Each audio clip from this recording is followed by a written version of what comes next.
no, guys. No. Not like that. Not like that. No. Seriously, you need to be an absolute blind man to think that you can go through the grass and then control your car. I was lucky that I didn't hit the wall.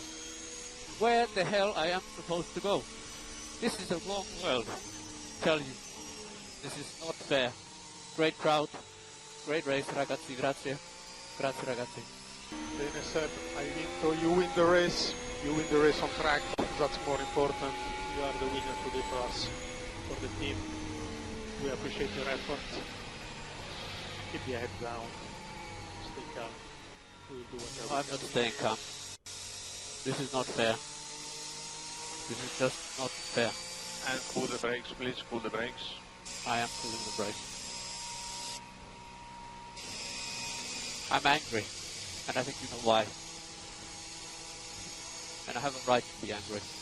I don't care what people say. Copy it. And through the pit lane, Copy that. Well, welcome to another edition of American Racing Snobs, post-Canadian Grand Prix in Montreal. Tony Rizzuti and Eric Morse.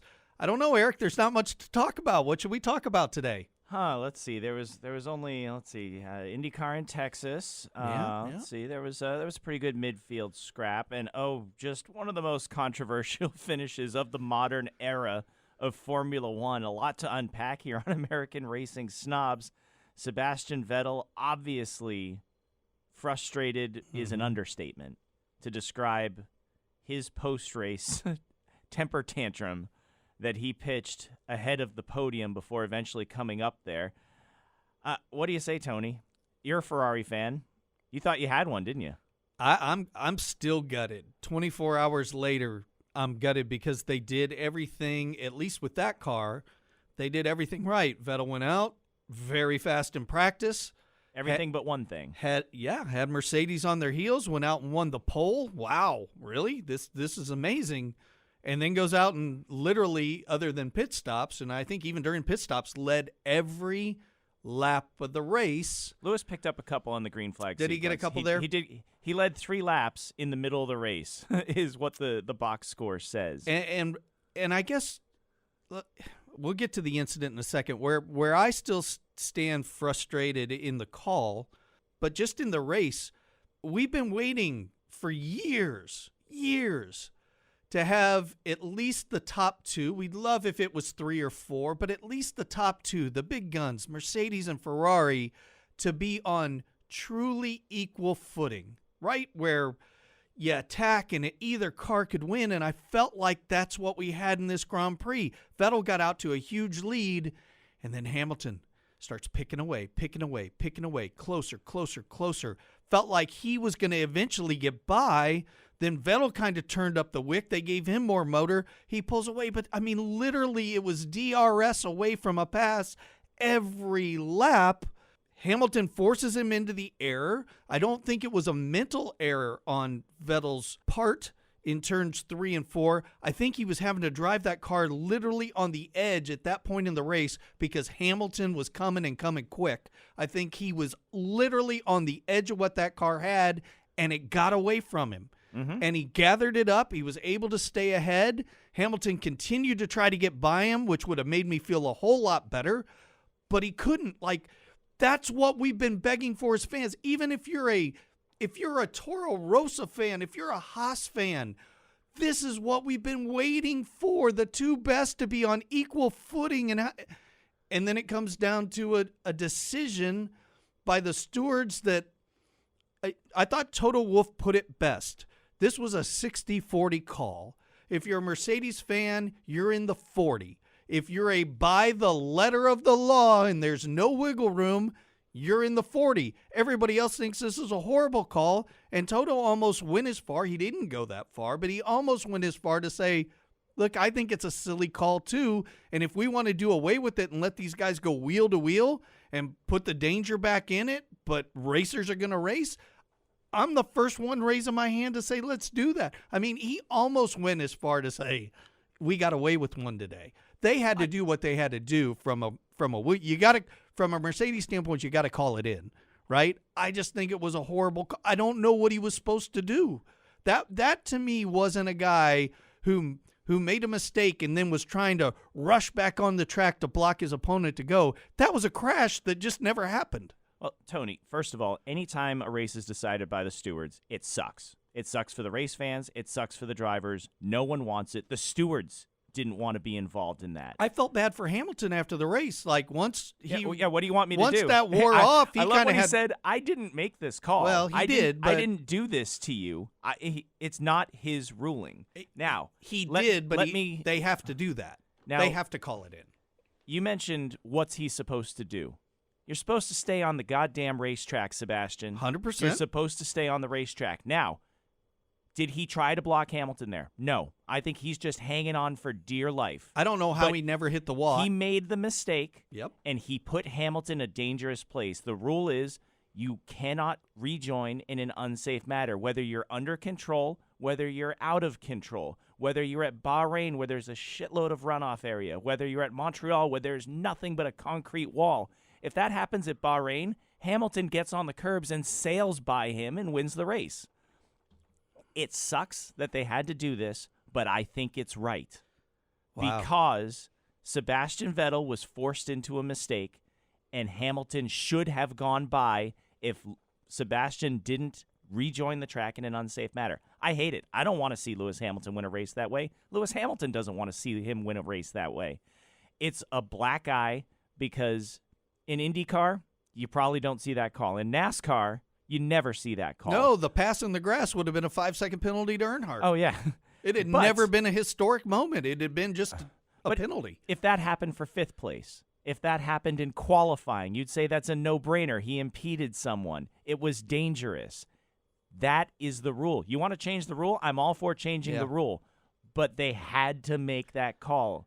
Like I said, I don't like it. It sucks. It's all anybody's talking about in the other forms of racing, but this is why we're racing snobs, because we have driving standards, Tony. Sebastian did not uphold those driving standards. That's why he got a penalty. I thought Will Buxton had a really good point, and Will now works for Formula One. He does their work on their website. He does their videos and everything. In fact, he got to the point where he said, I really can't say, I'm going to get in trouble if I say anything more, but one of his points were, had there been a little, and again, we're Monday morning quarterbacking here a little bit, but his point was, had there been, because there was a car length, without him getting in the wall, had Hamilton gotten by, would they have penalized him and had him give the spot back because it was 4 tires off the racing surface? Well, I don't know that you can get 4 tires off the racing surface. They were. All 4 were off. Yeah. And that's where you really start looking at what is the letter of the law here, or are you forced off? Because if you're forced off, they tend to let that go. And he was most certainly in a position where he was being forced wide. Also, how about the fighter pilot reactions of, one, both Sebastian Vettel to catch that car, and 2, Lewis Hamilton to back out when he recognized that he was about to have a wheel-banging airplane crash and hand a victory to Charles Leclerc. And that's why I feel like that's a no call.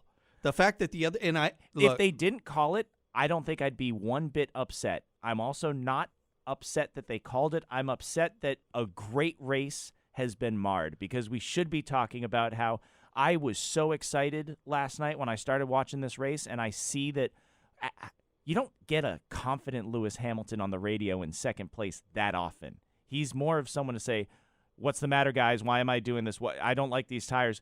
The whole race, he had a swagger to him that I was just like, you better look out, Seb. He's coming.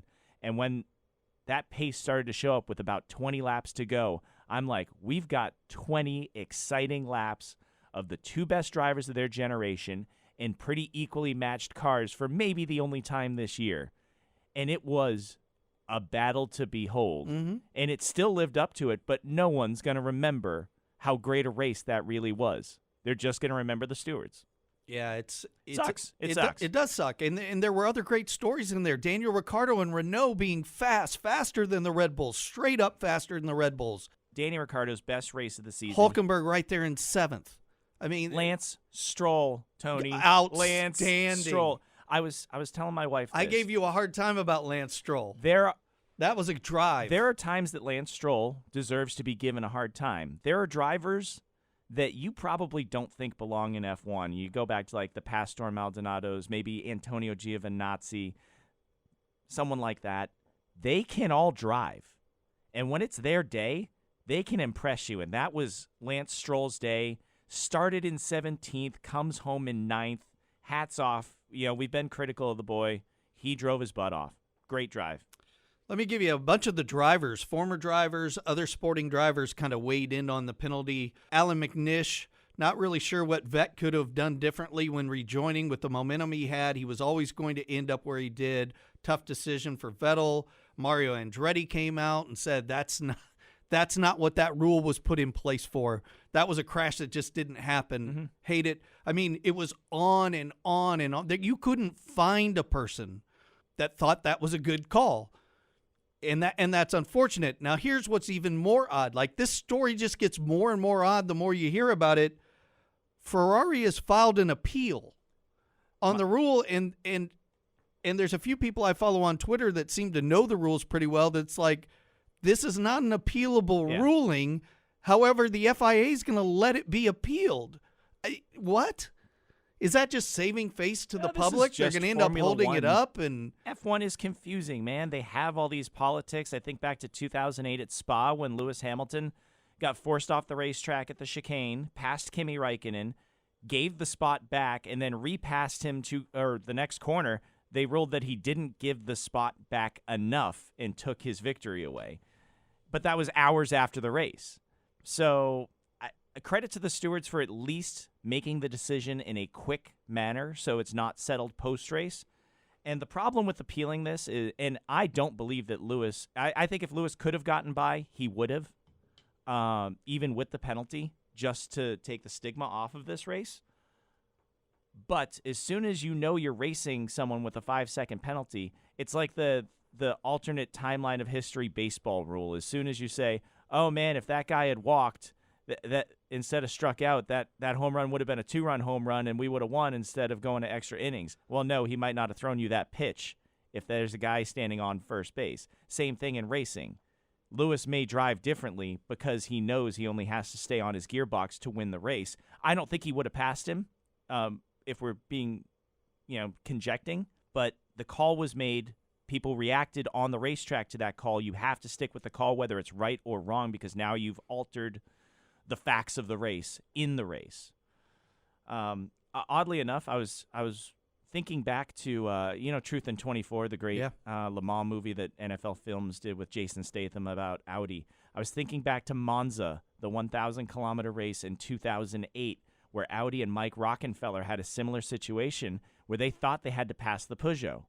But the driver, I think it was Rockenfeller was driving the Audi R8 back then, didn't know that the Peugeot was under penalty, banged wheels trying to take the win in the lead for what he thought was the win in the lead, cut his own tire down, lost the race where all he had to do was ride like Lewis Hamilton did. And you know who his teammate was in that race? Emanuele Pirro. The steward, one of the stewards who made the call in the Canadian Grand Prix that will now go down in infamy. Yeah, This is part of being a racing snob, Tony. Totally. No, you're right. It totally is. I just, man. I thought Martin Brundle made a good point when Lewis got even towards the end. Lewis was really pushing to try to make it kind of a legit thing, but I think he was also looking for a clear spot. And Brundle's like, if I'm him, I don't get anywhere near him. I mean, that's a hot driver in first place. Oh, and can we talk about this hissy fit? Sebastian Vettel remember Baku a couple years back when he just rammed into Lewis because he was ticked off? It didn't behoove Lewis to pass him big picture-wise because Bottas mired in fourth. Was it Chandhawk that said we got the A-spec Bottas, the 2018 spec Bottas? I feel bad for him, but he's been driving great all year, but he can't have many weekends like this because Lewis Hamilton is on form, and he is going to wear you out unless you get some good luck like Nico did in 2016 when Lewis blew up at Malaysia and handed him the championship. Right now, Lewis probably would have been okay with second if Bottas was fourth, but this is just a kick in the teeth for Valtteri. Not on form, qualified in the sixth position, rallied to fourth, but he just had no pace compared to what Lewis was doing. Lewis is driving on another level. I think it's obvious that the Ferrari was the better car this weekend based on Leclerc's pace and Vettel's pace compared to the Mercedes in general. And Lewis just lifted that car into a position. And let's talk about the fact that Lewis applied so much pressure to that razor-thin battle for the win to force that mistake. It reminded me of Monza in 2016 where he did the same thing to Nico Rosberg and forced him into missing the first chicane and going wide and handing Lewis Hamilton the victory. Because he forced him into that mistake, I think Lewis Hamilton wins that race, and it gets real messy because of where it happened, how he rejoined, how the stewards handled it. Sebastian had a great weekend. He's now the people's champion in Canada. One of my good friends was at the race. He said there was so much booze. And I loved that Sebastian said, don't boo Lewis. This is not Lewis's fault. Do not boo him. You want to boo the race, you want to boo the stewards, I'm right there with you. And how about Lewis doing the Bottas thing where he grabs Sebastian and pulls him to the top step? Because I think Lewis in his heart of hearts knows that Sebastian got kind of screwed. Yeah, and I agree. He got kind of screwed. I want to talk about the hissy fit. Before we do that, I want to hear what Lewis said on the radio, but I do think both drivers, given the situation, together showed about as much class and sportsmanship as you can show in racing. I was really impressed by that. Let's hear what Lewis Hamilton said post-race on his radio. Get in there, Lewis. Nice work, mate. You forced the error, and that's the win for you. Fantastic job, guys. That is not the way naturally I wanted to win, but I would have been past it if it wasn't for the wall there. So, big thank you for your confidence. Thank you so much for your continued support and confidence in me. Love you guys. I would have got past him if it wasn't for the wall there. No, you'd have been crashed if it wasn't for the wall there. No, he is absolutely he had right. to hit Just the brakes. like I said, if this is any other track besides a public park on a man-made island in the middle of the St. Lawrence River, if we're at Bahrain or any Tilka track or almost any other track that has nearly infinite runoff area, he drops a tire off. The stewards say, no penalty to Vettel because Hamilton got by. No penalty to Hamilton because he was forced off. But you make a mistake, you pay the price. And that's, unfortunately, the position that the stewards were put in. Unfortunately for Sebastian Vettel. What do you say? Other than Lewis is the freaking man. I tell you what, the save that Vettel had in that corner for, 4 or 5 years we went up there with the NASCAR Xfinity Series. And for the radio network, for 4 of the 5 years, my turn position was right at the bottom of turn 4. I mean, literally where the overhead camera was my turn position. Television that's a relatively flat racetrack because it's a man-made island. 5 meters of elevation change. And it's in that corner. That corner is straight downhill. It drops off. It's a baby corkscrew. And I'm exaggerating there, but that's a downhill through the grass. That track the fact that 2 cars are still able to be almost near each other where they ended up, it really is a 1-lane racetrack. That's why it's so hard to pass there, yet we had passing there, yet we had strategy there, yet we had cool stuff going on there. Again, Ferrari guy, so I'm gutted. I mean, I'm completely gutted because for once everything went their way except for it didn't. The hissy fit. Man, hard to blame the guy. I had no problem with anything until he started moving the placards around. I thought that was childish. No, it was childish, but you know what? But they will replay that for forever, and the fans ate it up. Was the fact that he saw him. He's in the red mist. He's about to walk in the door, and he just happens to notice him and had at least the sense of humor still in him to go move him. I thought it was classic. I laughed so hard at poor Martin Brundle getting shoved back out there once Seb finally showed up to the podium to ask him a couple of questions. And, well, I guess he's gone. Thank you for joining me, Lewis, again, and now you're gone. Hi, Charles. It was deliciously awkward. Totally. And it was great television. My favorite part was when Crofty asked him afterwards, well, that ranks up there for all-time awkward moments in your broadcasting career. And Brundle was quick to point out, well, I did the multi-21.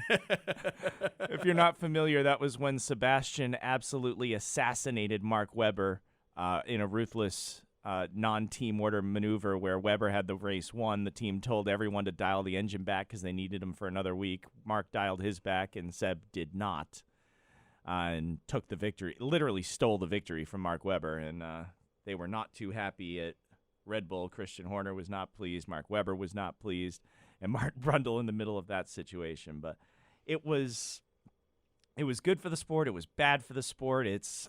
People are talking. That's not the worst thing in the world. Like I say, it is if you're a Ferrari fan. yeah, I could see that. I'll spare a thought for you. Thank you. I appreciate that. Speaking of Mark Webber, he was one of the drivers that came out. He said, any of the stewards ever raced at the front in F1, didn't watch the race, have now seen the incident, mental penalty. And not mental as in a mental mistake from Vettel, a bad call. And that's when you start to wonder, should non-F1 drivers be stewards? Right? Because when you think of the sports car world, that is the true definition of, I don't want to say gentleman driver because that's typically reserved for people who are non-professionals, but they follow the line of the law of avoidable contact. Of all the racing series, they are the strictest in the thought of avoidable contact. Yeah, they've got fenders. I do think that Emanuele Pirro is... And how do you not let that go given the fact that Mercedes has won every damn race this year? And just as a sport, I bet Liberty Media was about ready to go. Just seriously?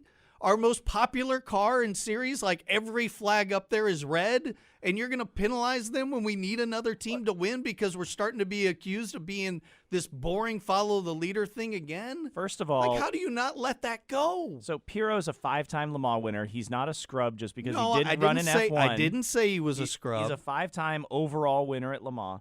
The other thing is, this rule isn't, there's extra leeway because it's a red car and it's for the lead, and because Hamilton and Mercedes have been dominant, or because people are sick of seeing Hamilton. It was an unsafe rejoin. Now, it was a crash. It wasn't a rejoin. He was still crashing. It doesn't mean that. That's different. Intent is not part of the rule. Where you put your car is what the stewards are looking at. You love this. Listen. You love this. The issue I see with Are you going to buy the diecast car of this win? No, I'll probably wait. The second place car that actually won? I'm going to be annoying right That's now. That's going to be worth something. I'm going to wait till the champion car. I'm waiting for You the already champion. have it. That's not being cocky. This thing was over weeks ago. I think Bottas is on the ropes right now. Hamilton's got him right where he wants him. I think this was the perfect track and the perfect situation. Hot temperatures, long straightaways. Horsepower, This is probably the only track that they have a shot. Maybe Spa. Maybe. And listen, it's not beyond the realm of possibility that reliability, even the best Mercedes ever was 2016, and they lost 2 races to Red Bull. Remember that because Nico and Lewis crashed in Barcelona and handed the win to Danny Rick, and then I think he won again at Malaysia after Lewis's engine failure. Well, and I think Brundle even brought it up there. He asked the question at one point in time, or maybe Crofty asked the question, has Ferrari turned the engine up so much to keep Hamilton behind them that they're willing to take the win this week and suffer down the road? And everybody from Shanduk to Brundle are like, yes, turn that sucker up. And again, I think that's what they had done. I think Vettel was out there running pretty close to qualifying laps. He was on the ragged edge. We saw on it. That's worn why he tire. went off. Yeah, it was everything I don't you think want this in an was F1 his race. usual. I've lost my mind and spun around. No, crap. that was. But I think he was crack. pushing the car to the limit. He had a car in front of him. He was looking in his mirror, and he lost the car. It's the latest chapter in Hamilton. He's a beast. He's got the keys to Sebastian Vettel. He does. He has the keys to the kingdom. He's got the keys to everything. The man's ridiculous, and that's the other thing in this. Lewis had an incredible drive, but we're really probably not going to talk about it. No, this is up there in, I think, his top 10 drives. Because his car was not as good as the Ferrari. No, you look at where Bottas but he was right there. And you look at that drive, he managed his tires. Even though he kept locking that right front, he managed to keep it rolling. He just had one of those drives where when he's on, you've got to match him or be better. Sebastian had a fantastic race with one tiny 1% of a mistake, and it cost him, and now it's all being blown completely out of proportion. Well, I don't know if it's being blown out of proportion. That may not be fair. It's a media circus right now because of the way it went down. Tony, there's so much I want to talk about. The amazing melting suspension at McLaren for Lando Norris. I've never seen that before like either. That. I want to talk about Joseph Newgarden's incredible strategy and how Alex Rossi must be apoplectic after another runner-up finish in Texas. Takuma Sato doing the bonsai move into the pits. James Hinchcliffe having pace for the second straight week. By the way, I was in Texas. Bleh. Bleh. There was no energy around that race. It's like they fall off the cliff after Indy. That's a shame because it is harrowing to watch. Yeah. It is absolutely edge of your seat How stuff. are we on time? You have to leave for France I here gotta soon. go, man. Like right now? I gotta go now. Hey. I'm gonna have hopefully a special edition for you guys. I got some drivers lined up. We're gonna bounce around the paddock at the Circuit de la Sarthe for the 24 Hours of Le Mans, one of the crown jewel events. I cannot wait. It is one of the greatest weekends of my year, every year, and even more so because I'm going this year. Real quick, Williams wouldn't last again. Yeah, they weren't. Light Congrats at to the them. end of the tunnel. Maybe. I was hoping for some Kubica 2008 magic, maybe challenge for points, but it wasn't to be for Robert at least. But Russell had a slightly better day. An awful lot to look forward to with the next Formula One race in a couple of weeks. IndyCar's heading to Road America. That's always a great track for those guys. And like I said, Circuit de la Sarthe, 24 Hours of Le Mans. It should be a great one. I'm predicting Toyota victory, not sure which car, not going out on a limb. But, Tony, what if they both break? What if? This could be a very memorable day because it's been a factory run since the year 2000. It's been Audi and occasional Peugeot or Bentley and then Porsche. And now finally Toyota's a winner. But there's only two cars running hybrids. Will they make it? Which one will it be? Does Alonso win the World Endurance Drivers' Championship? Does he get a second Le Mans? An awful lot to look forward to in that. The LMP2 battle is wide open. Jackie Chan Racing bringing in Ricky Taylor from the United States. GT battles, the farewell of the Ford GT. It's going to be a memorable weekend. I cannot wait to bring it to you live-ish from the circuit. Yeah, I got to find some internet out there. Yeah. But I will be bringing updates from the Circuit de la Sarthe this weekend next. Can't wait to have you, Eric. Thanks for spending some time with us. Safe travels over there. Get yourself a baguette and a little bicycle. Oh, yeah. Every time. Don't forget a little the wine. Cheese, a little wine. You rent a bike. You get a baguette, a little bottle of wine. You bicycle from the Porsche Curves down to Indianapolis, have a bite there, then continue down to Mulsanne. That's how you do it. French picnic. Ah, oui. I love it. I love it. I love it. All right, well, that's going to do it for us. Obviously, much more to talk about when we get closer to the race in France in a couple of weeks. We'll dial you back in. We got the stuff coming up with Ricky Taylor, some cool stuff coming out of Le Mans. But again, everybody's going to keep talking. I don't think this appeal is going to do much. Maybe it will. If it does, we'll bring you more exciting action here on American Racing Snobs.